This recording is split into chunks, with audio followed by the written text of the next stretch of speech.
Hey, all, Rob Cairns here with the STM Show. In today's episode, I'm joined by my good friend Colleen Gratzer, and we sit down, we talk about accessibility on websites and why accessibility compliancy matters and what it really is. Please grab your favorite drink and sit down, listen to this very informative episode and this chat that Colleen and I had.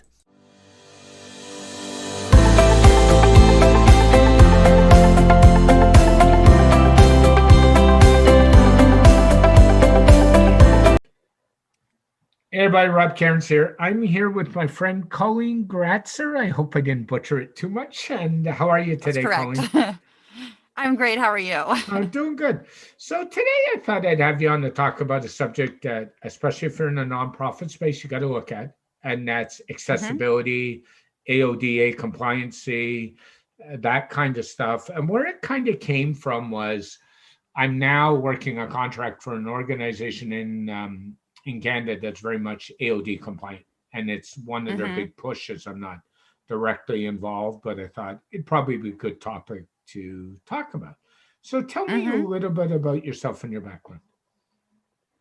Well, professionally speaking, I've been in the design industry for almost 25 years, and my background is in branding, print and publication design, and web design and development. I've done all that stuff. I don't still do it, all of that, but I started my business, my client-based business, which is Gratzer Graphics, almost 20 years ago, and I was doing pretty much any kind of design work until 5 years ago when I got into accessibility by accident, and it's actually led to some amazing opportunities. Like I've provided accessibility training to the US Department of the Interior. I recently presented at the Creative Pro InDesign and Accessibility Summit, and I presented at WordPress Accessibility Day and for WP Elevation. And I've also talked about accessibility on several podcasts too. But then in 2018, I started my Creative Boost business when I started my Design Domination podcast. And I wanted to pivot to mentoring and teaching designers about business, becoming a better designer, but also about accessibility. Yeah. But then, and a lot of designers aren't good at business, are they? Like it's just no. I've seen a lot of amazing designers, and I think where they lack, honestly, accessibility aside, is the business side of it. They're great designers, Yes. but they don't know how to do the business. They don't know how to do a business plan. They don't know how to do a contract. They don't know how to do billing, and it goes on, right? Right. Yeah, an ongoing issue. And then, personally, I do a lot with animal rescue. I don't know if you're well, actually, you have a dog, don't you? We have 3 Chihuahuas and 2 were rescues, and we had a cat, and we just lost him in December due to cancer, and he was a rescue. So yeah, we very much. My wife Jill is very much big into rescues. Yeah. Oh, that's awesome. Yeah, so we've always done a lot with rescue, like adoption, fostering, and that kind of stuff. And and I actually have a Cafe Press and a Zazzle store where I have my designs on products and people can buy them, and then I donate the proceeds from them to rescues. So that's amazing. Giving back is really important. So, yeah. So why is accessibility so important these days? So many reasons. First off, about 1 in 5 people have a disability, and some people might actually have more than one disability. And so when developers and their clients, right, when they're not considering 20% of their website visitors, it's coming across as, well, we don't care. Yeah. And could you imagine like saying to a client, well, hey, I'm going to build you a website, but only 80% of people might be able to get around it or read the content on it, right? Yep. And that's essentially what's happening. And that's not even taking into consideration usability issues for people that don't have a disability, like white text on a yellow background. I see that a lot still. Really small light gray text, or maybe hyperlinks that they don't stand out, so you can't tell what they are from the body text. I mean, don't you want people to see your calls to action? Or something simple like a 12-inch point font on a website. Yeah. And with many of us having eyesight, like that's something that stands out right away, right? Yeah, I mean, you don't even have to have a disability to have issues with some of the design decisions that you see being made on websites. Yeah. But it's not just a visual issue too, right? It's functional, Mhm. But also, what a lot of people don't understand is that what's good for accessibility is good for SEO. Yeah. Accessible sites, yeah. So accessible sites are leaner. They're leaner in terms of code. They use the proper code, Mhm. and so they have faster load times. And when you've got faster load times, that's going to give you a boost with Google, at least with the search engine rank. Yeah. And when you have someone on your site, you don't want them to leave. Yep. I I agree. mean, I so so. I so agree. And I think the problem, good designers do is they're Mhm. really good designers and they design sites, a lot of them that are functional for them and look really good for Yeah. them. And they forget what the website viewer wants in a website. And Yes. to me, the two things that come right off the top is how do I get around the website and how do I get information quickly? Right, exactly. And it becomes a business problem because 71% of people with a disability who go to a site that's not accessible, they're going to leave. And, whether it's someone with a disability or someone else that's leaving, someone without a disability, I mean, what happens when you have a negative experience with a company, right? You go and tell others about it. And so it becomes a reputation issue, you know, good or bad, right? Because a business can get a bad reputation if the site's not accessible. But if the site is accessible, that business would get a better reputation and get a competitive edge over other people in that same space, or they might get the click from the search results page that the other the other company is not going to get. And so accessibility is good for business and it's good for branding. No, I would agree. Legal requirements for accessibility. Certain industries have to go there, nonprofits for one. Believe it or not, you're in the US, I'm in Canada. The Hmm. requirements are pretty similar up here. Do you want to Hmm. talk about those a little bit? Yeah, so I have to preface this with, of course, I'm not a lawyer, Yeah, of course. and I don't play one on your podcast or on mine. But yeah, I mean, countries and states might have specific accessibility laws. So in the US, we've got Section 508 of the Rehabilitation Act of 1973, and that applies to the federal government, federal agencies and contractors and employers, but also nonprofits or schools that get any federal funding. Yeah. Like I've had nonprofit clients who get federal grants for certain projects, and those projects need to be accessible. And that could be a website or a document, but not everything they produce necessarily has to be accessible. Yeah. And then, there's also the Americans with Disabilities Act, and that is usually applying to certain private and public entities. And that's where you hear about all the lawsuits. Yeah. And that applies to certain businesses of certain sizes, like schools and banks and accountants, lawyers, doctors' offices, hotels, things like that. But then, like state-wise, California has their own law, AB 434, Hmm. and they've got the Unruh Civil Rights Act. And like you said, Canada's got the AODA, or Ontario has the AODA, but Canada's got the Accessible Canada Act. Yeah. And then in the UK, they've got the Equality Act of 2010, and Australia's got the Disability Discrimination Act. And so each country's got their own different law about that, and, then different jurisdictions within that. Yeah. It's a bit of a, and the laws are pretty consistent. Yeah. I know typically in the States, as a rule, California is usually tougher than tough, right? Usually Yeah. with laws like that. We're in Ontario, and federally, we're not far behind California. Mm-hmm. We tend to go a little bit on the harsh side here. Mm-hmm. So that's it has its challenges to say the least. So let's move on to, and we're going to preface the next couple of questions in two parts. We're going to talk Mm-hmm. legally, and then we're going to talk usability and like who does it serve. So the first question kind of is, who does accessibility apply to? So you're talking legally first? Yeah, legally first.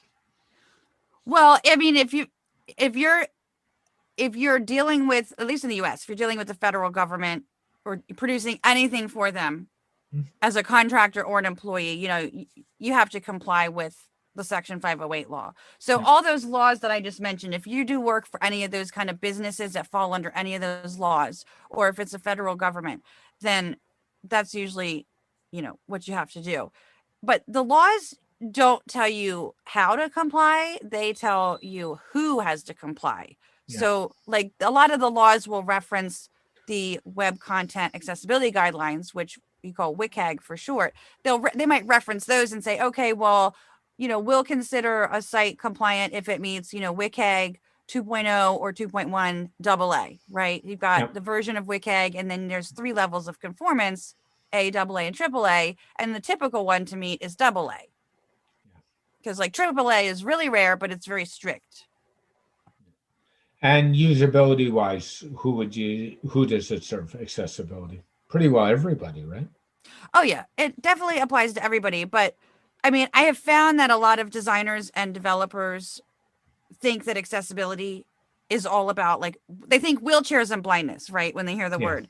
And a lot of them will say, well, I'll just develop the website and then I'll test the site with a screen reader. But the problem is that, okay, first off, at least in the United States, visual disabilities make up the smallest number of all types of disabilities, right? Mm-hmm. And blindness is only one type of visual disability. Mm-hmm. There's also color blindness, which is more common in males than females. And there's low vision, which might be caused by macular degeneration, diabetic retinopathy, or cataract. Okay. And then someone with a visual disability might not be able to make out hyperlinks from body text. They might have difficulty reading the body text or headings because they're too light, like we were talking earlier. Mm-hmm. Or sometimes though, maybe they can't read it because the text is too dark against that dark background. And and then outside of that, there's auditory disabilities. So you've got deafness and partial hearing loss. And then there's also neurological, cognitive, and learning disabilities, multiple sclerosis, cerebral palsy, dementia, dyslexia, and stroke. But you might have someone with epilepsy too, and they might suffer a seizure from content on the site that flashes or moves. I mean, I don't have epilepsy, but I wouldn't appreciate that either. That stuff makes me sick. Yeah. I mean, Nor me. And it's one of the reasons I was so glad to see Adobe Flash bury itself 3 or 4 days ago. Good riddance to that one. I mean, even some sliders on sites, they move so quickly, they make me dizzy right when I get to the site and I have to, scroll down past them quickly. But then like other disabilities could be like someone's maybe had a traumatic brain injury and they have problems with certain reds. Someone with dyslexia might have trouble comprehending the page content because of the color choice and the font choice. But then there's also the category of ambulatory disabilities. That could be chronic arthritis. It could be a lost limb, a broken arm, because I mean, you could have a temporary disability. It's not necessarily permanent. So, things like that, you might have somebody that can't use a mouse, so it's like, we need to think about not just how we're using sites, but how other people are using them too. Yeah, I would agree. The biggest, we were talking earlier, the biggest mistake I think designers make is they're really good designers and they look at a website and they say, it looks pretty, but they forget about the usability. They forget about the UXO experience. They forget about things like accessibility, and they forget about what the person coming into the website wants to see. It's not about you. It's about what do people want to see. And they make that mistake all the time. So right. And that's a great point, because designers do that. And what good is design if it's not usable? I mean, the whole point of graphic design is not to create a pretty picture that you're going to hang on the wall. It's got to be functional. And if it's not functional, it fails. It's the balance between functionality and what looks pretty. And I think sometimes I need to sort of, think about that. So let's move on and talk about things you need to do to make your website accessible. So many things. So let's start with some basics. Bigger font size would help, right? That would be one that would. Yeah, and I mean, the thing with the font size, a key thing with the font size is you don't want to set it in absolute measurements. Like, you don't want to use pixels. It's better to use a relative measurement like rem, m, or percent. That can actually help people who might be using assistive technology, help them to increase the size, not interfere with, how they would do that. But I mean, you first off have to, of course, find out, if there's any laws that apply and which ones, because, like we were saying earlier, it could be, there could be a a country law, but then there could be a state law, and the state law might, it might have the same requirements, or it might have additional requirements that you have to pay attention to. Yeah, it's true. And we both play a little bit in the WordPress space. Do you have any tools or plugins or themes that make doing this job a little easier? Yeah, I mean, the accessibility ready themes can be a good place to start, but some of the accessibility ready themes, they're just, none of them are 100%, but some of them are just not good at all. Like some of them have issues with the menu. Some of them don't even have the proper color contrast with the preset colors that they have on the site. Yeah. I mean, sometimes those change, sometimes not, I guess, but so those are big issues, because if you have an accessible theme and the menu isn't working, then somebody's not going to be able to get around the site. That's a big problem. And in terms of plugins, I mean, there are some good plugins that can help you find issues. But the thing with plugins and then with automated checkers is that they're only going to detect about 25% of issues. I mean, because like the rest of them have to be manually checked. Joe Dolson has a few plugins that will help find some issues. There's one that I don't remember if it was there's definitely a plugin by this name, but I don't remember if it's the one I'm talking about, but the WP ADA compliance check. Okay.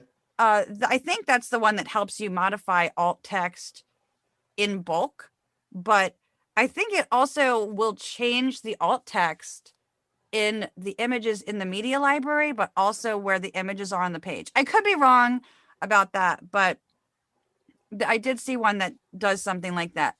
And there are browser extensions for checking some of the automated stuff. Again, that's like 25% of issues. And I like to use those to check some of the things that are more cut and dry, like levels of headings, right? Yeah.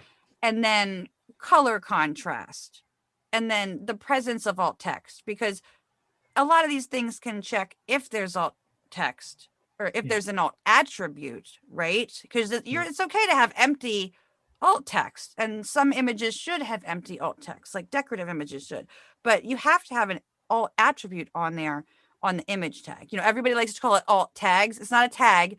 It's an attribute on the image tag. Yeah, I know. The people just do it because they can. And so for those, I like to use Wave, Axe, and Totally. And Totally is TOTA11Y, because A11Y is the abbreviation for accessibility. Okay. And Wave and Axe will explain the issues that they find. So if you're still learning, that's really helpful. But again, the tools are just the start, and they're not perfect. And some are going to detect things that another one might, and some are going to give false positives. So they're not perfect. And you really have to know, when you're getting a false positive or not, because you could go in and muck around trying to just get an error to clear on this checker, but there was really nothing wrong to begin with, Yeah. And so, you don't want to have to do that if you don't have to. But, back to what you were saying about what else can you do to make your site accessible, follow the WCAG guidelines, but those are kind of like a starting point. Those are minimal. And technically you could follow the WCAG guidelines, like go down the list of them and say, okay, well, I think I've met all of these. And you could end up with a completely inaccessible site. Yeah. Some of them are cut and dry, like color contrast. It's like, okay, it's got to meet this requirement at this size, or it doesn't, Yeah. But then some of them are vague, and a lot of them are really confusing. But the whole goal, because I think a lot of designers miss this, the whole goal is not to satisfy WCAG. It's to create an accessible site. It's to create a very good user experience, for everybody. Yeah. And it's all about the user experience, and that's what many people miss. Absolutely. Yeah. And so, you can check color contrast too. And, alt tags on images is a big deal. But a lot of people don't think about downloadable files on the site. If you've got PDFs on the site. Oh, yeah. Those should be remediated. We're, as I say, the organization I'm working for, and one of the Mm-hmm. big discussions I was in a meeting today, or yesterday, and they were talking, there, a couple of the web people were talking about making sure the PDFs were accessible. And there Yeah. was lots of discussion around that. Oh, I'm sure. And people say, oh, it's just web pages. No, it's every piece of content that is on the website. Right. If it's on your site, you're responsible for it. And you can even, now, I don't know if this goes with all accessibility laws, but there are some accessibility laws that will say, if it's on your site, like you can't, I think it was for a website. I did a website audit. I think it was in the UK, and the UK law said you can't put any third-party stuff on your site and then just be like, look, I'm not responsible for that. It's, even though it's not accessible, so I don't have to deal with it. It's like, no, you do. You absolutely do. You do. Yeah. Yeah. You got to know what's on your site. And, the old adage, the ignorance of the law is no excuse, holds true, right? It's got to be managed. So, yeah. Well, that brings up a really good point, which I see a lot from a lot of people on Facebook groups talking about this. Anytime somebody brings up accessibility to Facebook group, there's always some people that jump in and they're like, oh, get such and such overlay, and they're reselling these overlays. And overlays are, okay, they tout themselves as this silver bullet to accessibility. Just go and install this line of JavaScript and, poof, your site's going to be accessible. Yeah. And that's not the case, because they actually don't. First of all, they can't detect all the errors, right? That's true. They're only going to detect stuff that's automated. Okay. So again, it's like they could tell you if your images have alt text or don't. Are they going to say it's the right alt text? Maybe some alt text shouldn't be there, right? On some images. The other thing is that they force you to, like, if someone's using assistive technology and they go to a site with an overlay, they're being forced to use that overlay, that proprietary interface that they're not necessarily familiar with, right? Because it's only going to be on so many sites. It's not like when you're just using a mouse and that's what you do to go around to all these different sites, whatever site you want to. Mm-hmm. And so you go to these sites with overlays, and now you've suddenly got to start using their proprietary interface. It's like, okay, well, you could come in our front door, but our door doesn't work the same way a regular door would, right? Yeah. And that's why consistency matters, and doing it right matters, is because if you have to use something like an overlay, then you're changing the user experience again. And if the user experience suffers, then your site visitors suffer, your SEO suffers, and everything else suffers. Yeah, it's not changing anything in the page content. So it's like, it's lipstick on a pig. But the thing is that the sites of these overlay companies have so many accessibility issues. And then you go to, it's like, okay, well, could that be a fluke thing? I mean, if this is what you're doing, and this is your proof that it's working, that's not working, and if you look at their client sites, I mean, because I've gone and look at them, I've looked at a lot of them. Go look at those client sites. They're full of errors too, and they're using their overlays, So the other thing, though, is that they can introduce other accessibility issues in the process too. So, I mean, they're a false sense of security, and so many web designers and web developers are reselling these. And, the terms of service with a lot of these overlays say that, they're not going to pay your legal fines and fees. And that's one. And two, that you have to have like a perfectly coded site in the beginning, like to start with, before you put this on there. Like, there's all kinds of fine print, and I don't think people are reading that, and they really have to, because I'm telling you, I have heard stories from my colleagues in this accessibility area, right? And I hear from other people who are doing audits and stuff, and they've got clients in the US, and they worked with a developer that didn't talk about accessibility, didn't build them an accessible site. That business got sued, and they turned around and went after the developer. Yeah. And legal fines and fees are going to be anywhere from like $1,000 to $100,000, and that's per claim. And if something happens, it doesn't mean like, okay, well, you can't just say, well, we've been given 6 months or a year or whatever to make our site accessible. Somebody else can come along in the meantime. So it's like, every site is kind of like a sitting duck. I Yeah. mean, Yeah, it's true. And what I'll say is one of the worst things web developers don't do, they don't have a catch-all clause in their contract saying they can't be sued due to functionality on the website. They should. right. I know when I used to build a lot of sites, I'd have a catch-all clause, and it basically said you can't sue me if there's problems with the site, you can't sue me due to legal application site, and you can't sue me if the site goes down. Go away. So, and they haven't learned. They just and frankly, many web developers still insist on working without a contract, and I won't even go down that rabbit hole. Like they Oh yeah, yeah, just for haven't sure. learned. Yeah, I So mean, but the other thing too is that, with overlays, you're avoiding yeah, addressing the issue, and you really, when you're building an accessible site, you really need to set your clients up for success with accessibility, because if you just design it and put it up, you can't just slap an overlay on it, okay? But even if you design an accessible site and it's accessible without an overlay, it's not going to be like that all the time. There's always going to be somebody going in there and changing content. Something could happen. So it's not a set it and forget it thing. And like ongoing compliance, it really needs to be done.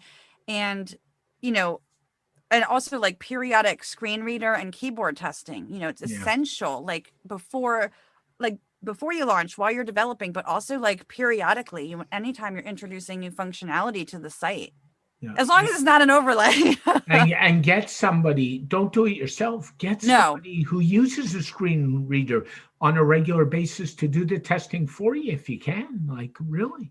Well, that's good, but you also need to make sure it's a sighted screen reader user. Yes. I mean, because it's not just people with blindness that use screen readers. There are people with cognitive disabilities that use screen readers too, but having somebody who is a sighted user with a screen reader go through the site is important, because somebody without sight isn't going to know what they're missing. That is true. So they could go through it and go, okay, this was great, but they don't know if they're missing anything. That is true. So true. Any more quick tips and tricks you have in your tool basket? Well, I definitely recommend that you get a good understanding of the various types of disabilities and also assistive technology and also screen readers, because, on the PC, you've got NVDA and you've got JAWS are the two most popular screen readers. And then for Mac, we've got VoiceOver. It's not as great as the other two, but it's kind of like with web testing with browsers. Each screen reader is a little bit different. They've got some different settings on them. And so you really have to do a lot of testing. You can't just like do it with one and call it a day. And then, something else is, when it comes to CSS, like I already mentioned, like font size, but when it comes to CSS, something I see a lot is when you use the important attribute or whatever you want to call it, and that sometimes overrides some functionality that might be on the site that you have, that helps people that may not be using assistive technology. Like, for instance, I'll install a very lightweight, it's WP accessibility. There's a WP accessibility helper. I think it's the WP accessibility one though, not the helper one, but the other one. And you can put like a toggle for contrast, high contrast, and then the regular colors on the site, and then also the text size. So somebody who's not using assistive technology, who doesn't know how to resize text in the browser, that would come in handy for them. But if you put that override in the CSS, sometimes, that prevents those things from happening. Yeah. But if you're doing really good development, you should have very few, if any, of those importance in there. That is true, but there's a lot of people not writing good code and doing good development. So we know what that rabbit hole causes, don't we? Yeah. Right. Clean code is very important. Yeah. So a couple of things you're working on. You're working on a course, which you just launched, right? And tell us a little bit about that course. Yeah. So I have 2 courses, and the one that I just launched is geared towards logo designers and graphic designers, web designers that aren't getting too much into the dev. And that's called Accessible Branding and Design. And so that is going to be that encompasses all kinds of design and incorporating accessibility into it. And then I also have a course called Foundations of Website Accessibility, and that is specifically for web designers and developers. Oh, cool. And yeah, I've gotten really great feedback on that from people who had like no clue about accessibility, never done any of it before, and from people that took the course and they're like, I was already doing accessible sites, but I learned so much from this. So Yeah.